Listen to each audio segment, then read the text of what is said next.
Hello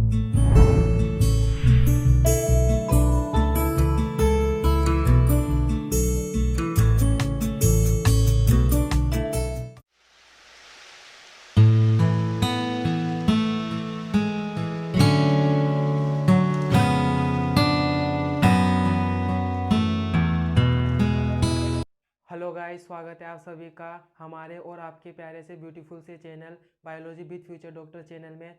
आज अगर अपन NCERT के अकॉर्डिंग चले तो क्लास 12th का chapter 2 sexual reproduction in flowering plants का एक टॉपिक है जिसका नाम है ओव्यूल। बहुत बहुत इंपॉर्टेंट टॉपिक है। So let's start. Ovule Hindi में से बोलते हैं बीजांड, और ओव्यूल यानी कि जो बीजांड होता है, तो ओव्यूल बीजांड को अपन क्या कहते हैं? गुरु बीजाणुधानी भी कहते हैं अपन इसे। तो ये टर्म भी याद रखना, किसे किस नाम से जाना जाता है, कि गुरु बीजाणुधानी के नाम से भी जाना जाता है, यानी कि मेगास्पोरेंजियम।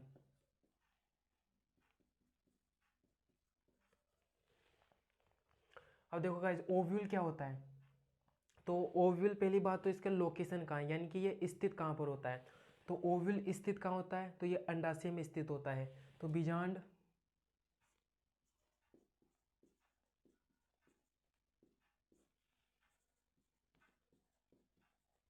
अंडाशय में स्थित होता है। तो इसका लोकेशन पता चल गया कि बीजांड आखिर में स्थित होता कहाँ है। तो बीजांड कहाँ पर स्थित होता है?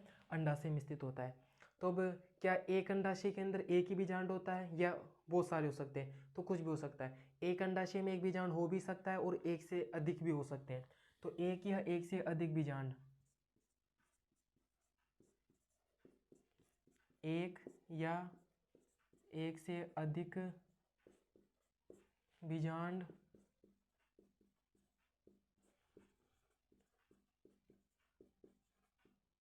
अंडाशय में हो सकते हैं। एक या फिर एक से अधिक बीजांड अंडाशय में हो सकते हैं। अब बात करते हैं अपन प्लेसेंटेशन की।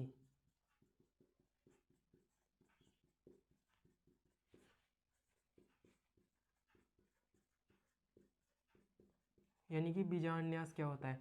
तो बीजांडन्यास क्या होता है? Arrangement of ovules inside ovary. Arrangement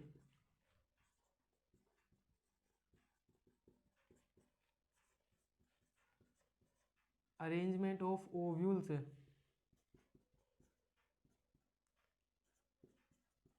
arrangement of ovules inside ovary, यानी कि बीजांडों में, अंडाशय में बीजांडों की व्यवस्था किस प्रकार से, वही क्या कहलाता है? बीजांडन्यास कहलाता है। अंडाशयों में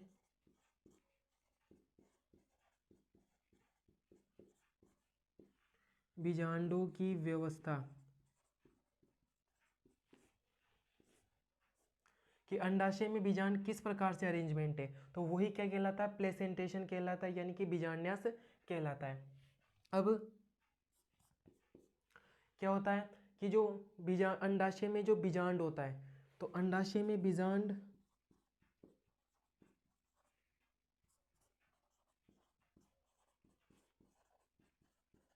अंडाशय में जो बीजांड होते हैं वो एक गद्दीनुमा संरचना से जुड़े हुए रहते हैं।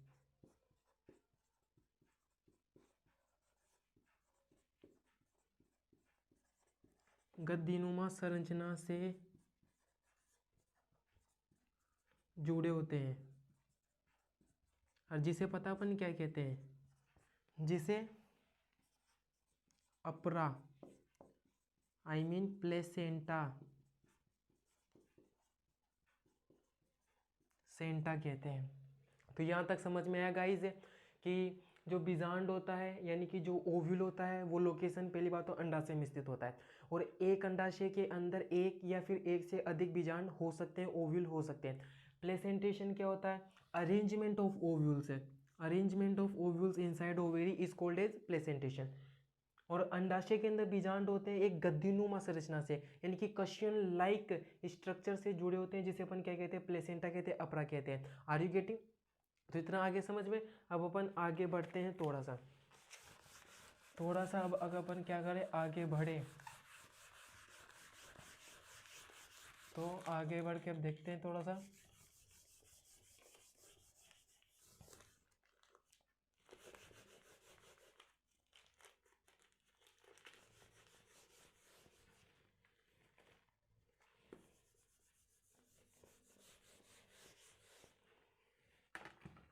तो अब अपन आगे बढ़ते हैं। तो जो ये ओव्यूल होता है, ओव्यूल एक अंडाकार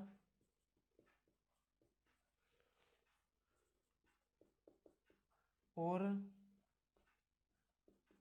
कैसी संरचना है, गोलाकार संरचना है। तो अंडाशय ओव्यूल कैसा है, यानी कि बीजांड, तो बीजांड एक अंडाकार या गोलाकार संरचना है। अब अपन पढ़ते हैं, आगे बढ़े तो बीजांड वृंत क्या होता है,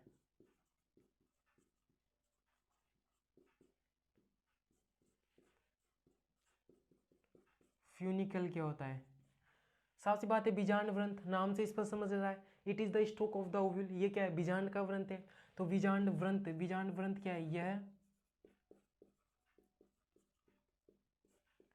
बीजांड का वृंत है, जिससे वह अपरा से जुड़ा होता है। ठीक है, अपरा से जुड़ा होता है। अब इसके अंदर बीजांड वृंत के अंदर फ्यूनिकल या इसे फ्यूनिक्यूलस भी कहते हैं अपन। तो इसे फ्यूनिकल या फ्यूनिक्यूलस के अंदर, यानी कि बीजांड वृंत के अंदर अपरा से जुड़ा रहता है। तो अपरा से इसके अंदर पोषण को प्राप्त करने के लिए अपरा से क्या करता है, पोषण प्राप्त करता है। और फिर अपरा से जो ये पोषण प्राप्त करता है ना, वो किसको दे देता है, ओव्यूल को दे देता है, उसकी वृद्धि व विकास के लिए।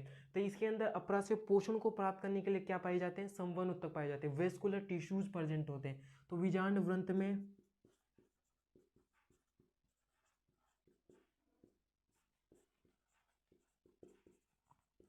बीजांड वृंत में अपरा से पोषण को प्राप्त करने के लिए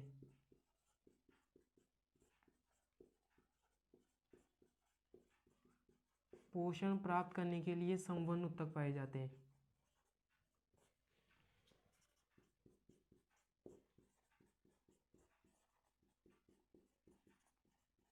क्या पाए जाते हैं गाइस, संवहन ऊतक पाए जाते हैं, वेस्कुलर टिश्यूज पाए जाते हैं।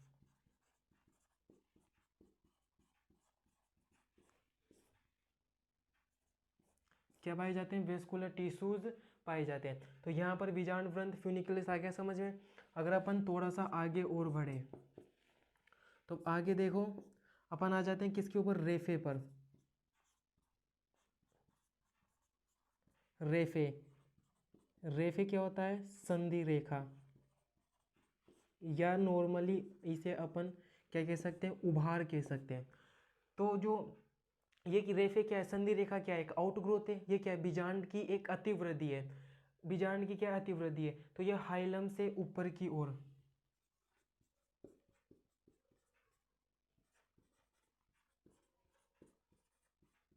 लम से ऊपर की ओर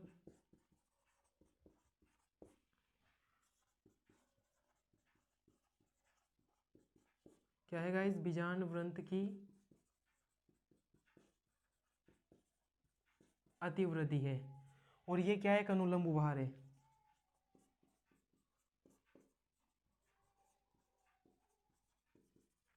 ये क्या है, एक अनुलंब उभार है। तो आर यू गेटिंग और नोट गाइस? अब आगे बढ़ते हैं, देख लिया इतना, इतना क्लियर। अब आगे बढ़ते हैं कि रेफे तक हो गया, यानी कि संधि रेखा तक हो गया अपना। अगर अपन इसमें अब थोड़ा सा आगे और बढ़े, तो इसमें अब देखो क्या आ जाता है। अब इसमें रेफे तो हो गया, अब ऑब्ट्यूरेटर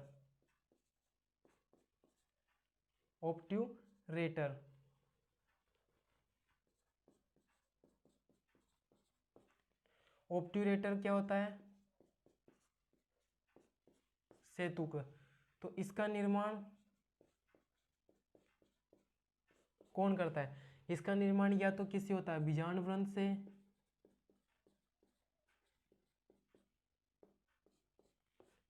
या फिर अपरा से।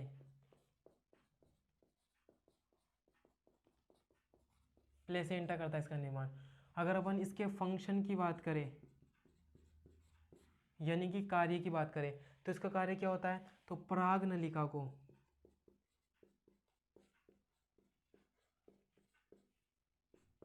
बीजांड द्वार से,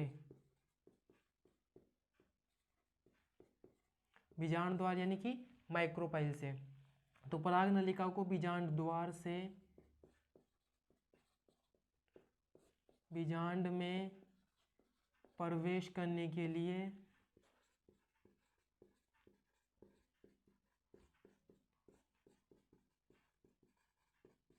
क्या देता है? ये केमिकल गाइडेंस देता है।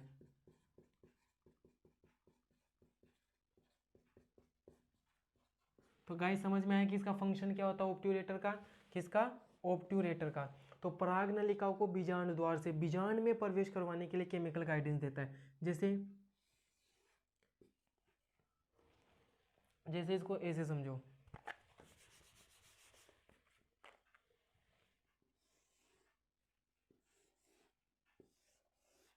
ये क्या बनाया मैंने? एक ओव्यूल बनाया, बीजांड बनाया। तो इसके अंदर ये क्या है? पराग नलिका। तो ये पराग नलिका, इसके अंदर ये माइक्रोपाइल है। तो माइक्रोपाइल से बीजांड में प्रवेश करे, इसके लिए केमिकल गाइडेंस कौन देता है? ये ऑब्ट्यूरेटर देता है। समझ में आ गया गाइस? इतना समझ में आ गया? अब अपन आगे बढ़ते हैं, अब अपन इसमें आगे बढ़ते हैं थोड़ा सा और।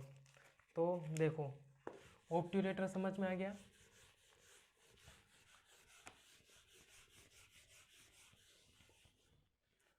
अब इसी में अपन आगे बढ़े, ऑब्ट्यूरेटर हो गया। अब बात करते हैं अपन नाभिका।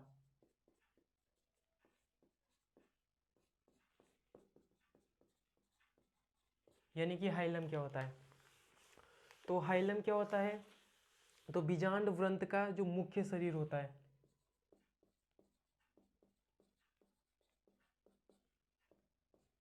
बीजांड व्रंत का मुख्य शरीर, बीजांड का मुख्य शरीर, ऐसे लिखो कि बीजांड का मुख्य शरीर बीजांड व्रंत के जिस बिंदु या क्षेत्र से जुड़ा होता है उसे क्या कहते हैं? हम नाभिका कहते हैं। Clear guys? कि बीजांड का जो मुख्य शरीर होता है, मेन बॉडी होती है, वो बीजांड व्रंत से जिस बिंदु क्षेत्र से जुड़ा होता है उसे नाभिका कहते हैं। ठीक भाई, सब कुछ समझ में आएगा। पेशेंस रखना, जब आगे अपन पूरा एक डायग्राम बनाएंगे, इसका डायग्राम भी पढ़ेंगे, तो डायग्राम के अंदर सारी चीज़ें क्लियर हो जाएगी, तब पूरा क्लियर तरीके से समझ में आ जाएगा। तो पेशेंस रखना थोड़ा बहुत। नाभिका हो गया, हाइलम हो गया। अब क्या देखते हैं अपन नेक्स्ट, आगे क्या देखते हैं? बीजांड काय।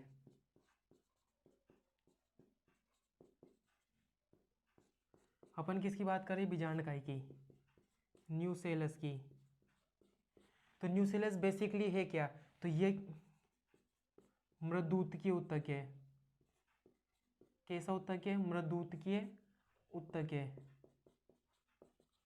मृदुतकीय ऊतक है मीन्स, यानी कि ये एक प्रकार का क्या है? पोषक ऊतक है।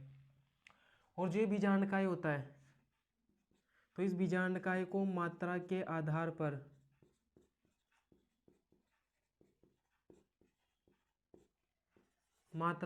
पर ये दो प्रकार का होता है। कितने टाइप्स का होता है? 2 टाइप्स का होता है। फर्स्ट कौन सा है? तनु बीजांड, काय बीजांड।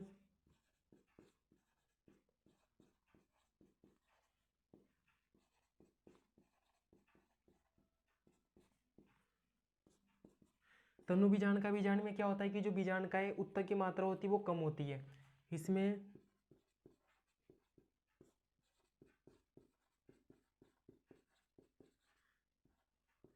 बीजांड का उत्तक की मात्रा क्या होती है, कम होती है।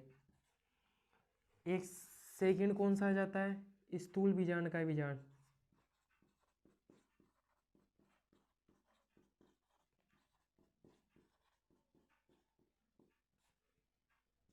स्थूल बीजांड का बीजांड में क्या होता है, बीजांड का उत्तक की मात्रा बेसिकली ज्यादा होगी, तो इसमें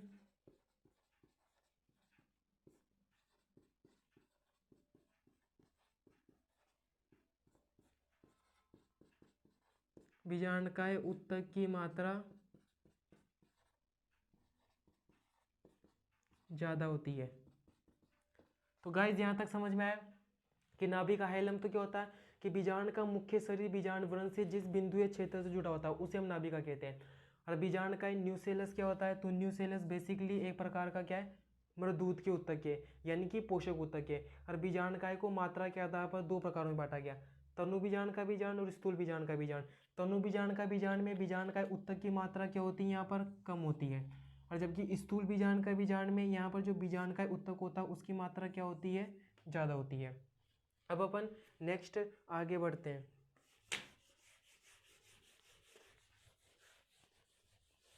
अब अगर इसमें अपन थोड़ा सा आगे और बढ़े, अब अपने क्या करेगा, न्यूसेलस हो गया। अब न्यूसेलस के बाद में क्या आ जाता है,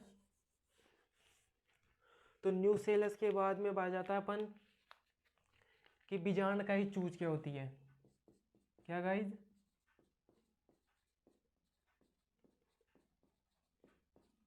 बीजांड का ही चोच, न्यूसेलर बीक। अब न्यूसेलर बीक क्या होती है कि कुछ बीजांडों के अंदर जो बीजांड का उत्तक होता है वो बीजांड द्वार से चोच के रूप में बाहर आ जाता है। बस बेसिकली क्या होता है कि कुछ बीजांडों के बीजांड का उत्तक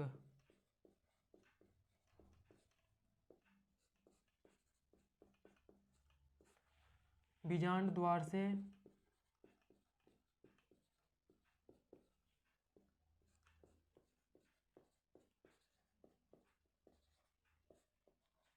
चोच के रूप में बाहर आ जाते हैं।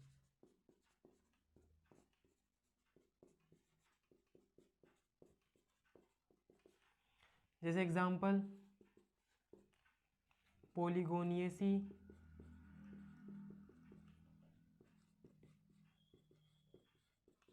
पोलिगोनियेसी फैमिली के जो मेंबर्स होते हैं, Euphorbiaceae,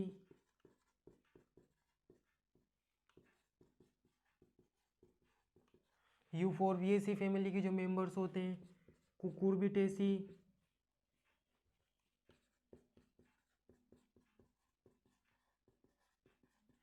Cucurbitaceae family, Polygonaceae, Euphorbiaceae family के जो मेंबर्स होते हैं उनके अंदर क्या होता है कि जो बीजांड का उत्तक होता है वो चोच के रूप में किससे, बीजांड द्वार से यानी कि माइक्रोपाइल से बाहर आ जाता है। बस इतना सा।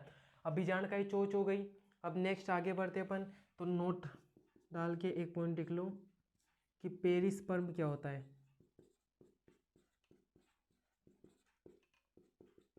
यानी कि परिभ्रूणपोष।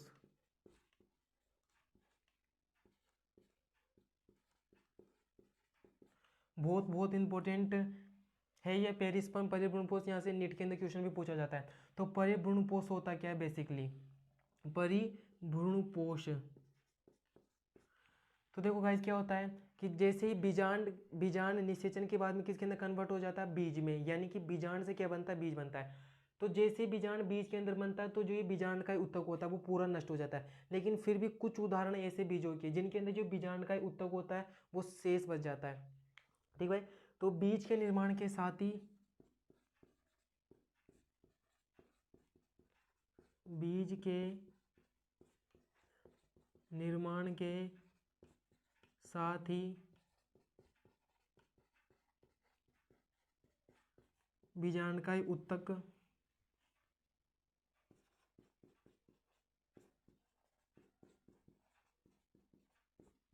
भी नष्ट हो जाता है,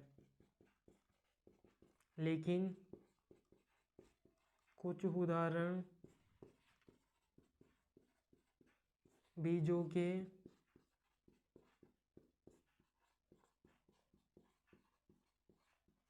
ऐसे भी है जो कुछ उदाहरण बीजों के ऐसे भी है जिनमें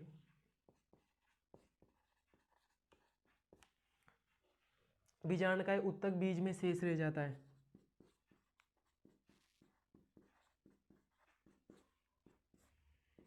बीजांडकाय ऊतक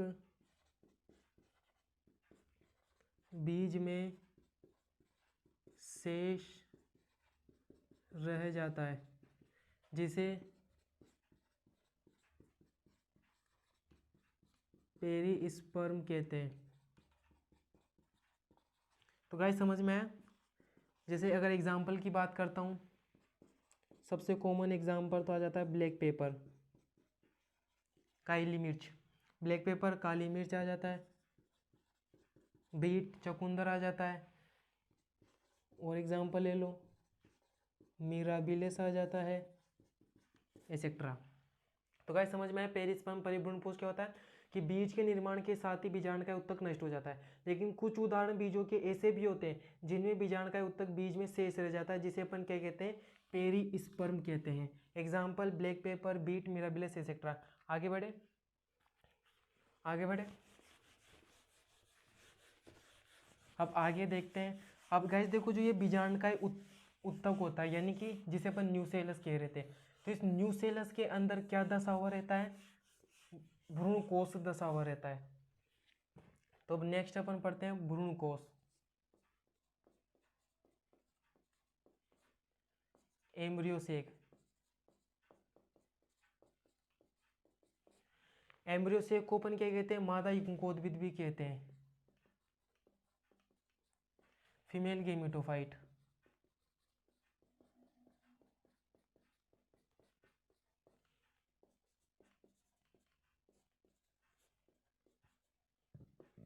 मादा युग्मकोद्भिद। और जो भ्रूणकोश होता है, एम्ब्रियोसेक होता है, तो यह बीजांडकाय ऊतक में दशा होता है।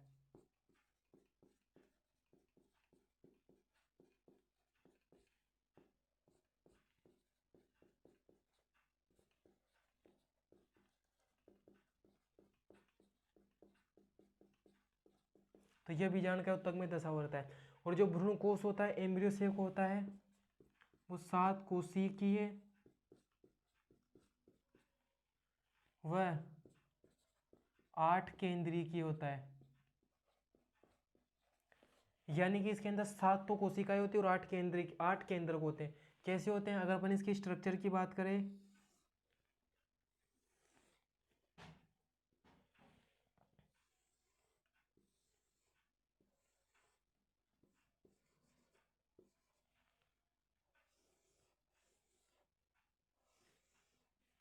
तो देखो गाइस, ये तो क्या पाई जाती है यहाँ पर, जो ये तीनों सेल्स है, ये तो क्या होती है, एंटीपोडल सेल्स है।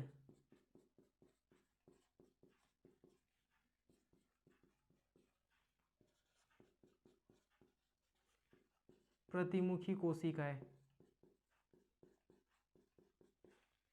इनका नंबर कितना होता है, 3 होता है। और ये तीनों की तीनों कैसी होती है, हैप्लॉइड होती है। प्लॉइडी नंबर इनका कितना होता है, हैप्लॉइड होता है।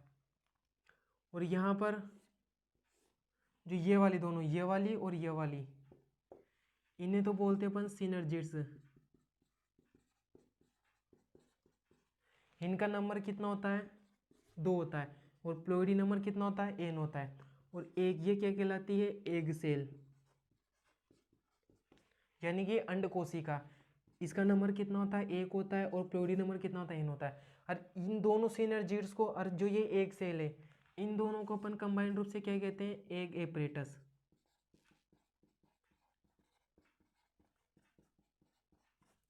ये किसका निर्माण करते हैं, तीनों मिलके एग एपरेटस है। सिनर्जिड्स तो क्या होती है, सहायक कोशिकाएं।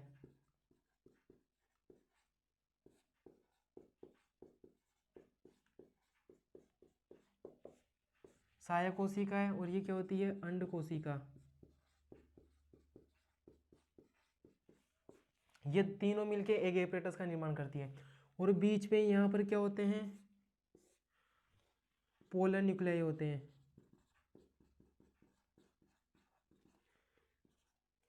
ध्रुव केंद्रक होते हैं।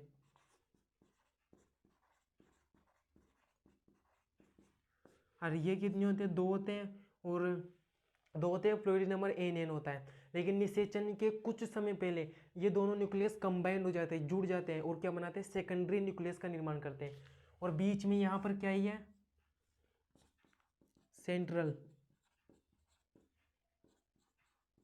सेल है, जिसका नंबर 1 होता है, फ्लोरीड नंबर कितना होता है, N होता है, यानी कि केंद्रीय कोशिका है।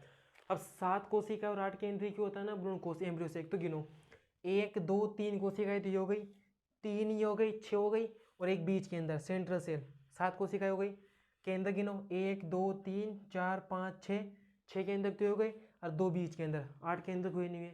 तो आर यू गेटिंग और नोट गाइस, समझ में आया पूरा भ्रूण कोश एम्ब्रियो से क्या होता है, मैंने उसका स्ट्रक्चर भी बता दिया। अब आगे बढ़ते हैं, चले आगे। ठीक, अब भ्रूण कोश हो गया।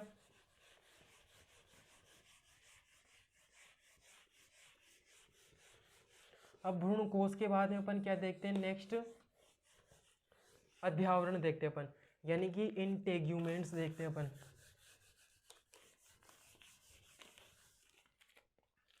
अध्यावरण,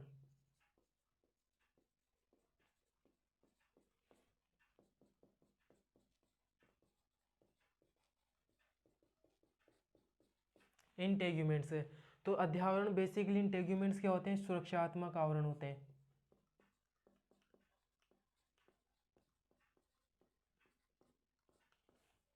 ये क्या है, बेसिकली सुरक्षात्मक आवरण है। अब यहाँ पर कुछ कंडीशंस पढ़ ले अपन। एक तो पढ़ रहे अपन यूनिटेगमी कंडीशन।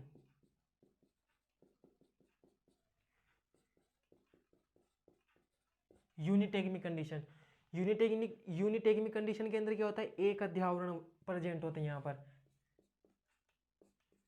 एक अध्यावरणीय अवस्था।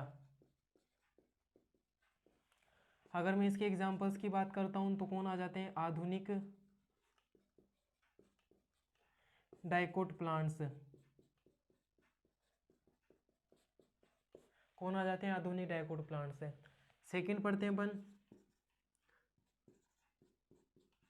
बाइटेगमी कंडीशन।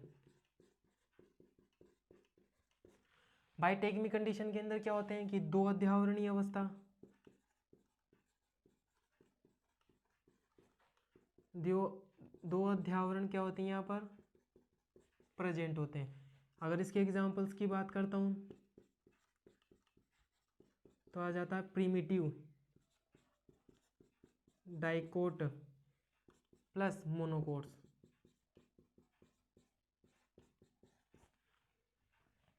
एक आ जाती है अटेगमी कंडीशन।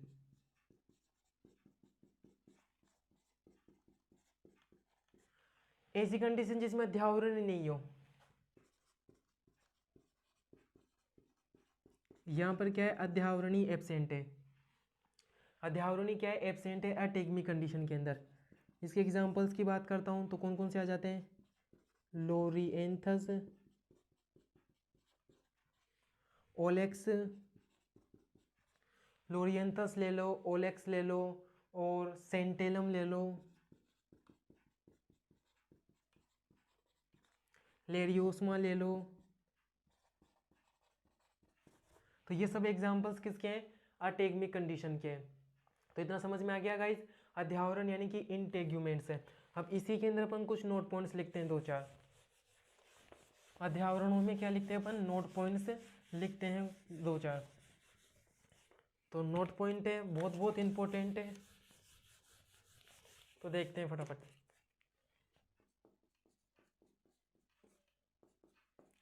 एक आ जाता है एरिल, बहुत बहुत इंपॉर्टेंट है। एरिल क्या होता है, तो एरिल को बेसिकली तीसरा अध्यावरण माना जाता है। एरिल को बेसिकली क्या माना जाता है, तीसरा अध्यावरण माना जाता है, तीसरा अध्यावरण माना जाता है। एरियल को क्या माना जाता है, तीसरा अध्यावरण माना जाता है। और ये बीजांड के आधार से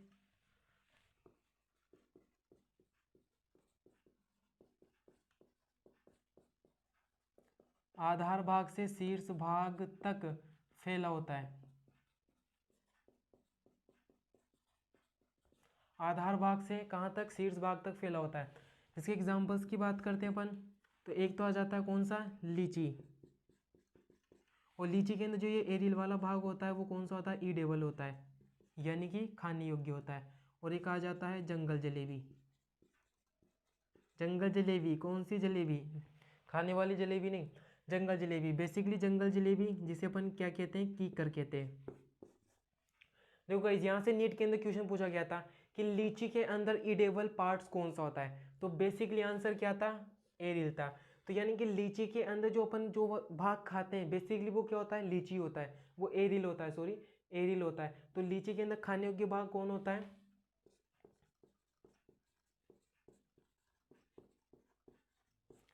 लीची के अंदर खाने योग्य भाग कौन सा होता है, एरियल होता है। इसी प्रकार एक नोट पॉइंट और डाल दो, कैरेनकल। कैरेनकल क्या होता है, तो कैरेनकल के अंदर क्या हो जाती है, कोलन नुमा अतिवृद्धि।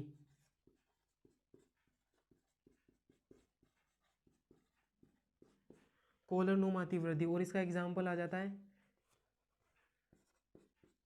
रिसिनस।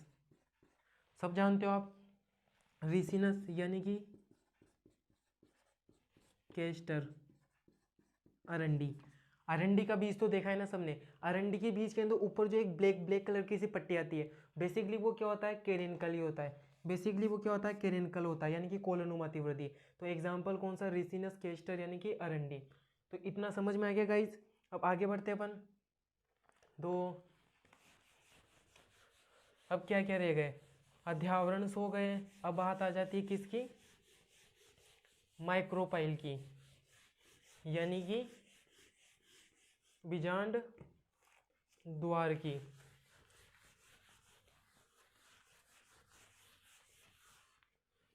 अब क्या पढ़ते हैं अपन, बेसिकली बीजांड द्वार।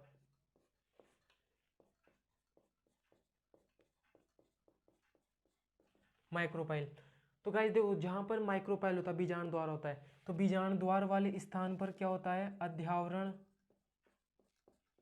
एब्सेंट होता है। यहाँ पर क्या होता है, अध्यावरण एब्सेंट होता है। और बीजांड द्वार से क्या होती है, प्रागनलिका का प्रवेश होता है। बीजांड द्वार से ही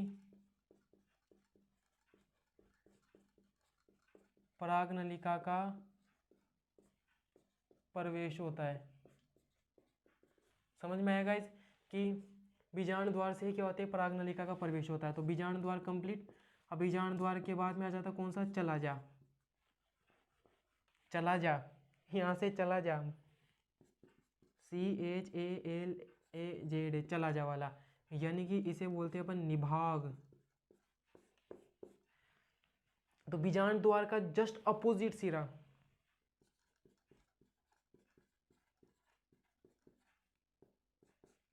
बीजांड द्वार के विपरीत सिरे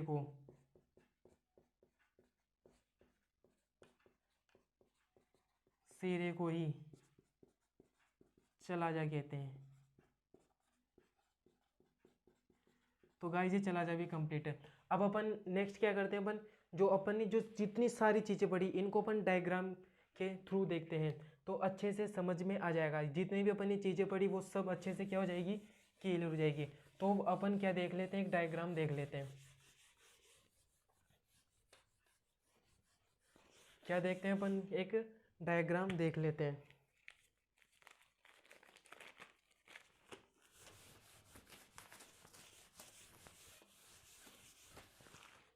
तो एक डायग्राम देखते हैं। अब जितनी भी जो सारी चीज़ें पढ़ी थी अपन ने वो यहाँ पर सारी की सारी एक साथ चीज़ें कहाँ जाएगी, डायग्राम में आ जाएगी। तो जो भी सारी चीज़ें पढ़ी अब वो यहाँ पर अच्छे से समझ में आ जाएगी। तो अब देखते हैं फटाफट डायग्राम बनाते हैं एक अपन बीजांड का, ओव्यूल का। तो एक ओव्यूल क्या बीजांड कैसा होता है?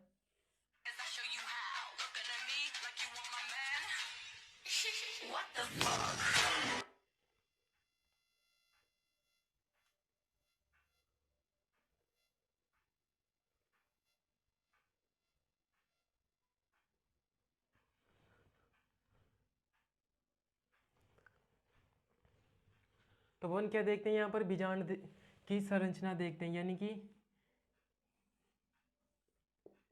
ये तो क्या हो गया बेसिकली जो अपन अलग से निकाल के पढ़े थे इसको, भ्रूणकोश हो गया, यानी कि एम्ब्रियो सेक हो गया।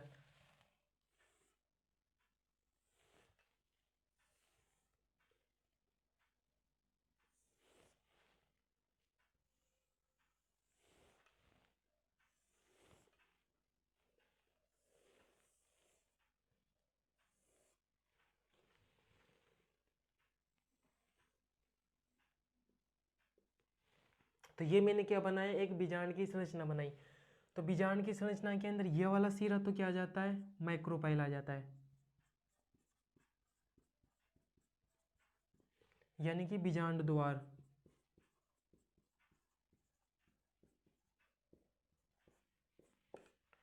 माइक्रोपाइल आ जाता है। और मैंने क्या बताया था कि माइक्रोपाइल के वाले सिरे पर अध्यावरण एब्सेंट होते हैं। तो ये क्या है, अध्यावरण है।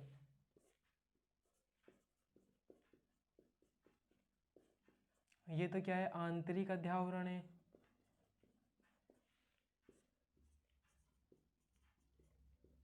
ये क्या है, बाह्य अध्यावरण है। और यहाँ पर क्या भरा पड़ा रहता है, बेसिकली न्यूसेलस भरा पड़ा रहता है। जो बताया था ना अपन ने कि मृदूत के उत्तक होता है या पोषक उत्तक होता है, तो ये बेसिकली क्या है, न्यूसेलस है,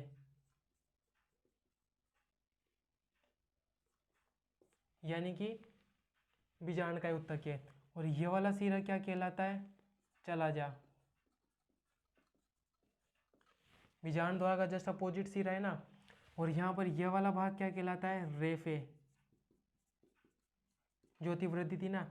और यहाँ पर कि मैंने क्या बताया था, हाइलम। हाइलम की डेफिनेशन क्या बताई थी मैंने, कि बीजांड का जो ये मुख्य शरीर बीजांड वृंत से, ये तो क्या है, बीजांड वृंत है, यानी कि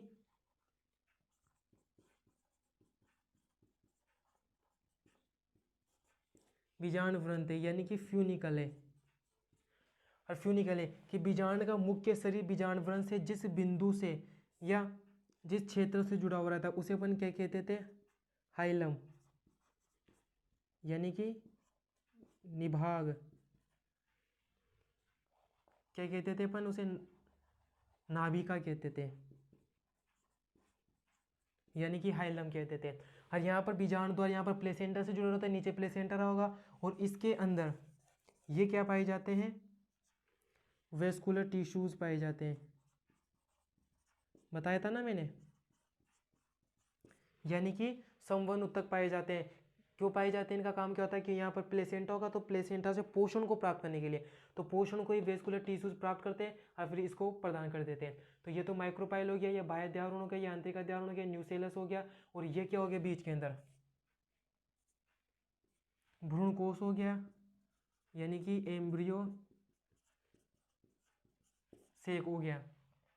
तो ये पूरा किस फिगर किसको शो करता है, तो ये फिगर किसका है, तो ये ओव्यूल, यानी कि बीजांड की संरचना को शो करता है। और ये कौन सा बीजांड है बनाया मैंने, एनाट्रोपस।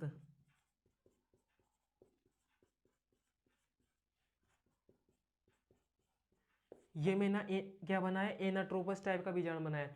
अब ये एनाट्रोपस टाइप का बीजांड कैसा है, तो गाइस देखो जो बीजांड होते हैं वो 6 टाइप्स के होते हैं, ठीक है भाई।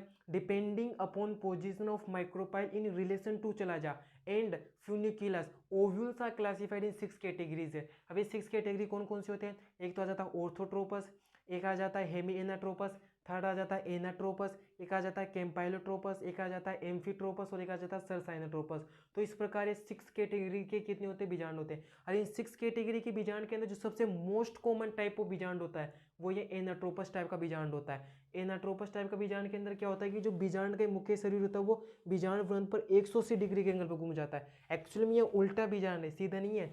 सीधा तो ये ऐसे होता था, तो ये पहले तो 90 डिग्री के एंगल पे घूमा, फिर ये 180 डिग्री के एंगल पे घूम जाता है। अब ये कैसे क्या होता है ये पूरा प्रोसेस अपन आगे पढ़ेंगे, types of ovules, next video इसी टॉपिक के ऊपर आने वाला है। तो और ये जो बीजांड होता है एनाट्रोपस टाइप का सबसे मोस्ट कॉमन टाइप ऑफ बीजांड है।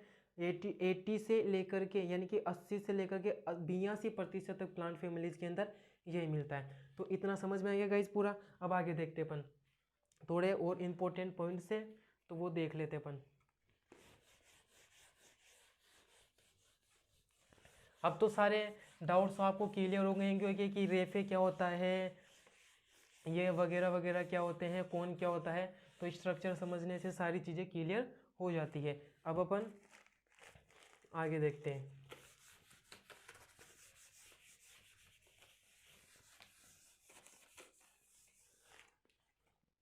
कि अपन ओव्यूल्स पढ़ रहे थे ना कि ओव्यूल्स विभिन्न प्रकार के होते हैं ना।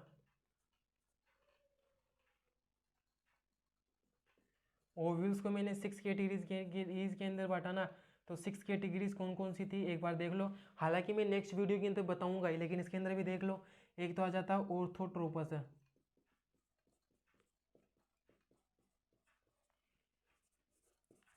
सेकंड कौन सा आ जाता है, सेकंड कौन सा आ जाता है हेमी एनाट्रोपस। थर्ड कौन सा आ जाता है एनाट्रोपस।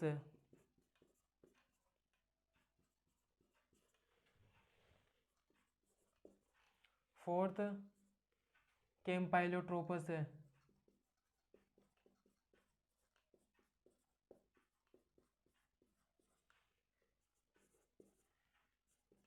सरसाइनोट्रोपस।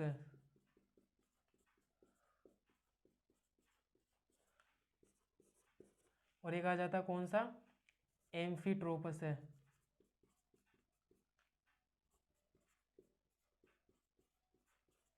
तो ये क्या होते हैं 6 कैटेगरीज के क्या होते हैं ये ओव्यूल्स होते हैं, यानी कि बीजांड 6 कैटेगरीज के होते हैं। कौन कौन से, ऑर्थोट्रोपस है, हेमी एनाट्रोपस है, एनाट्रोपस है,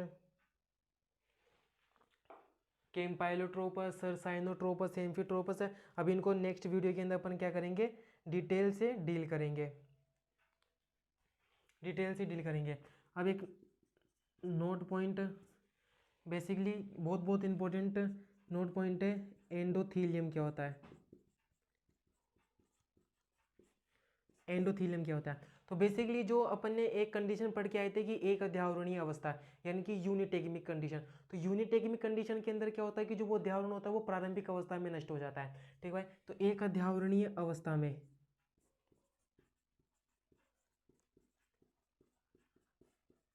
एक अध्यावरणीय अवस्था में, एक अध्यावरणीय अवस्था में जो बीजांडकाय होता है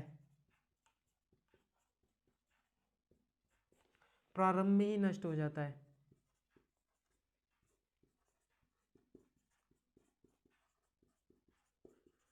क्या हो जाता है गाइस, प्रारंभ में ही नष्ट हो जाता है। अब प्रारंभ में नष्ट हो गया तो क्या होगा, तो अब क्या होगा, अब अध्यावरणीय कोशिकाएं,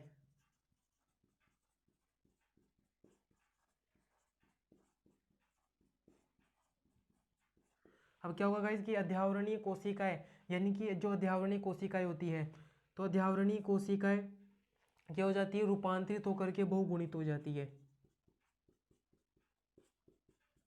रूपांतरित होकर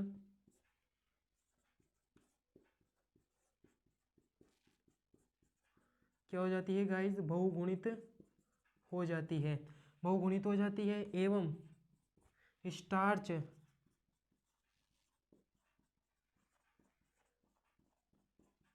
व वसा का क्या करती है, संग्रह करती है। इस प्रकार ठीक है, कि स्टार्च और वसा का संग्रह करती है और बीजांड को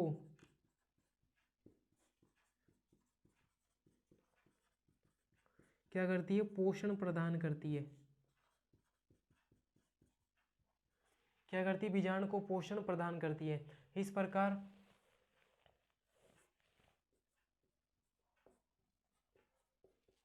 या फिर अपन यहाँ पर देख लेते हैं इधर,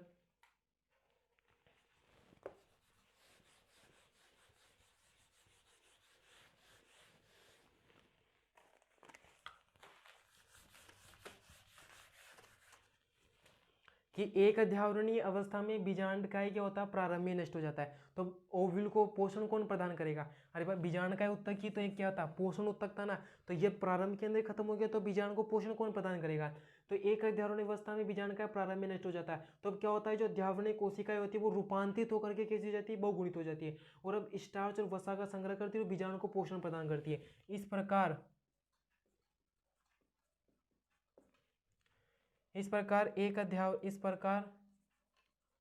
यहाँ पर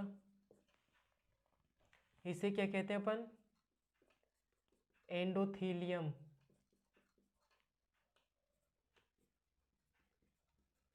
या फिर इसे अपन क्या कहते हैं, अध्यावरणीय टेपेटम कहते हैं।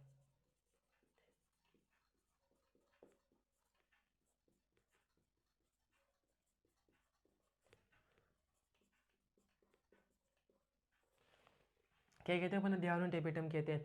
तो गाइज आज की ये कंप्लीट वीडियो थी ओव्यूल के ऊपर। अपन ने स्टार्ट से लेकर बेसिक से लेकर के पूरा हायर लेवल तक पढ़ा है। आप कोई भी एग्जाम्स की तैयारी कर रहे हो तो आपके क्वेश्चंस इसके अलावा नहीं आएंगे। मैंने लगभग सारा कवर कर लिया है, आपको कोई अदर बुक देखने की ज़रूरत नहीं है। और अगर गाइज वीडियो पसंद आए तो इसे लाइक करें, शेयर करें। अगर आप चैनल पर नए तो चैनल को सब्सक्राइब कर लें। और अगर आपको बायोलॉजी की पीडीएफ नोट्स वगैरह से संबंधित कुछ भी चाहिए तो आप हमारे जो टेलीग्राम चैनल है उसको ज्वाइन कर सकते हैं। हम वहाँ पर टेलीग्राम चैनल पर आपको प्रोवाइड करा देंगे बायोलॉजी की जो क्या है नोट्स है, वो सब वहाँ पर प्रोवाइड करा देते हैं। तो चैनल जो लिंक है उसका वो डिस्क्रिप्शन बॉक्स में दे रखा है, आप वहाँ से जाके हमारे साथ टेलीग्राम चैनल को ज्वाइन कर सकते हैं और वहाँ से पा सकते हैं। और इंस्टाग्राम पे, फेसबुक पर आदि पर भी हमारे फॉलो कर सकते हैं, वहीं पर लिंक नीचे डिस्क्रिप्शन बॉक्स में मिल जाएगा। और अगर आज की वीडियो पसंद आए तो इसे सभी तक शेयर करना, अपने दोस्तों तक। सब धन्यवाद।